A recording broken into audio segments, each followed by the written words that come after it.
சமயம் தமிழ் நேயர்களுக்கு வணக்கம். இன்னைக்கு நம்ம பீட்ரூட் சியா சீட் புட்டிங் எப்படி செய்யறதுன்னு பார்க்க போகிறோம். இந்த டிஷ் ஸ்கின்னுக்கான ஒரு சூப்பர் ஃபுட். பீட்ரூட்டை நீங்கள் பொரியல் செஞ்சு கொடுத்தீங்கன்னா கண்டிப்பாக குழந்தைங்க சாப்பிட மாட்டாங்க. ஸோ இதே பீட்ரூட்டோட ஹெல்த் நம்ம குழந்தைங்களுக்கு கிடைக்கணுன்னா இதை நம்ம ஃபன்னான வேலை அவங்களுக்கு பிடிச்ச மாதிரி செஞ்சு கொடுக்கணும். ஸோ இந்த டிஷ் ஹெல்த்தியாக இருக்கிறதும் அல்லாமல் வாய்க்கு ருசியாகவும் இருக்க போகுது. இதுக்கு நம்மளுக்கு தேவையான ஐட்டம்ஸ்: ஒரு 4 பீட்ரூட் எடுத்துக்கோங்க. பீட்ரூட்டில் விட்டமின் சி கண்டென்ட் அதிகமாக இருக்கிறதுனால இது நம்ம ஸ்கின்னோட ஏஜிங் ப்ராசஸை ஸ்லோ பண்ணுது. அடுத்தபடியாக 1 கப் மில்க் எடுத்துக்கோங்க. பாலில் ரெட்டினாலும் விட்டமின் டி கண்டென்ட்டும் இருக்கிறதுனால இது நம்ம ஸ்கின்னை யூவி ரேஸ் டேமேஜ்லேருந்து காப்பாற்றுது. அதனால் மில்க் ஒரு ஸ்கின்னுக்கான சூப்பர் ஃபுட்னு சொல்லலாம்.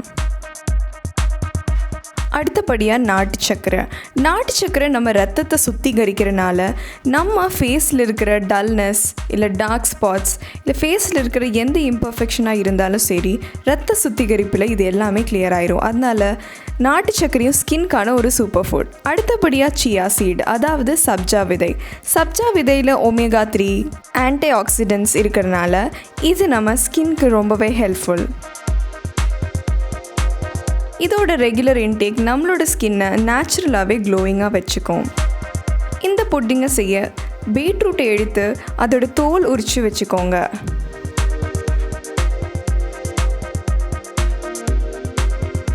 இப்போ அந்த பீட்ரூட்டை சின்னதாக கட் பண்ணி மிக்சியில் போட்டு உங்களுக்கு தேவையான பதத்தில் அரைச்சி எடுத்துக்கோங்க. அப்புறம் இடையில அதில் தேவையான அளவு மில்க்கும் விட்டிங்கன்னா அதை அரைக்கிறது உங்களுக்கு இன்னும் ஈஸியாக இருக்கும். இப்போ நம்ம இந்த பிளெண்டான பீட்ரூட்டை ஜூஸ் தனியாக அதோட லெஃப்ட் ஓவர் தனியாக எக்ஸ்ட்ராக்ட் பண்ணி வச்சுக்கலாம். அதோட லெஃப்ட் ஓவர், அதாவது அதோட சக்கை இருக்குது பார்த்தீங்களா, அதை தனியாக ஒரு பவுலில் எடுத்து தேவையான அளவு மில்க் ஆட் பண்ணிக்கோங்க.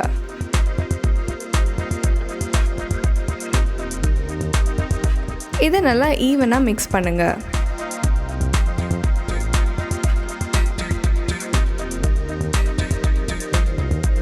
இப்போ நம்ம இதில் தேவையான அளவு சியா சீட்ஸ் ஆட் பண்ணிக்கலாம், அதாவது சப்ஜா விதைகள்.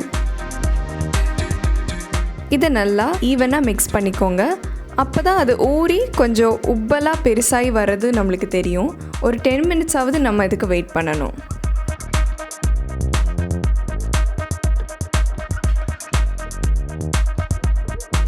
இப்போது உங்களுக்கு எந்த அளவுக்கு இனிப்பு தேவையோ அந்த அளவுக்கு நாட்டு சர்க்கரை இதில் சேர்த்திக்கலாம். இது நாட்டு சர்க்கரையாகவும் இருக்கலாம், இல்லை வெல்லமாக கூட இருக்கலாம், இல்லை நீங்கள் ஹனி கூட ஆட் பண்ணிக்கலாம். நான் இங்கே நாட்டு சர்க்கரை ஆட் பண்ணுறேன். இப்போது இந்த இன்க்ரீடியன்ஸை நல்லா ஈவனாக மிக்ஸ் பண்ணிக்கோங்க. இடையில இருக்கிற நாட்டு சர்க்கரையோட லம்ப்ஸை நல்லா உடச்சி விட்டுருங்க.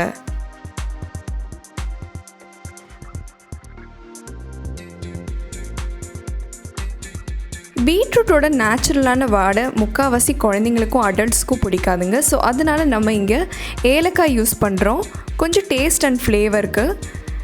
ஏலக்காயோட ஃப்ளேவர் யூஸ்வலி ஒரு ஸ்வீட்டோட எஃபெக்ட் தருது நம்மளுக்கு. அதாவது எந்த டிஷ்லேருந்து ஏலக்காய் ஸ்மெல் வருதோ சைக்கலாஜிக்கலாகவே நம்ம அது ஒரு ஸ்வீட் அப்படின்னு தான் அதை பர்சீவ் பண்ணுவோம். ஸோ அதனால் நம்ம இங்கே தேவையான அளவு ஏலக்காய் எடுத்து பொடிச்சு ஆட் பண்ணுறோம். இப்போ நம்ம இது ஒரு 10 to 15 மினிட்ஸ் ரெஃப்ரிஜரேட் பண்ணலாம், ஜஸ்ட் கூலிங்காக. இந்த டிஷ்ஷை கொஞ்சம் ஃபன் டிஷ்ஷாக குழந்தைங்களுக்கு கொடுக்கறதுக்கு நம்ம செய்கிறனால தான் நம்ம இதை ரெஃப்ரிஜரேட் பண்ணுறோம். 10 to 15 மினிட்ஸ் கழித்து கொஞ்சம் நார்மல் கூலிங் ஆனதுக்கப்புறமா அதை வெளியில் எடுத்துடலாம். பீட்ரூட் சியா புட்டிங் தயார். இந்த டிஷ்ஷை கண்டிப்பாக வீட்டில் ட்ரை பண்ணி பாருங்கள். இந்த வீடியோ உங்களுக்கு பிடிச்சிருந்துன்னா கண்டிப்பாக லைக் பண்ணுங்கள், கமெண்ட் பண்ணுங்கள், ஷேர் பண்ணுங்கள். சமயம் தமிழ் சப்ஸ்கிரைப் பண்ணாதவங்க மறக்காமல் சப்ஸ்கிரைப் பண்ணுங்கள்.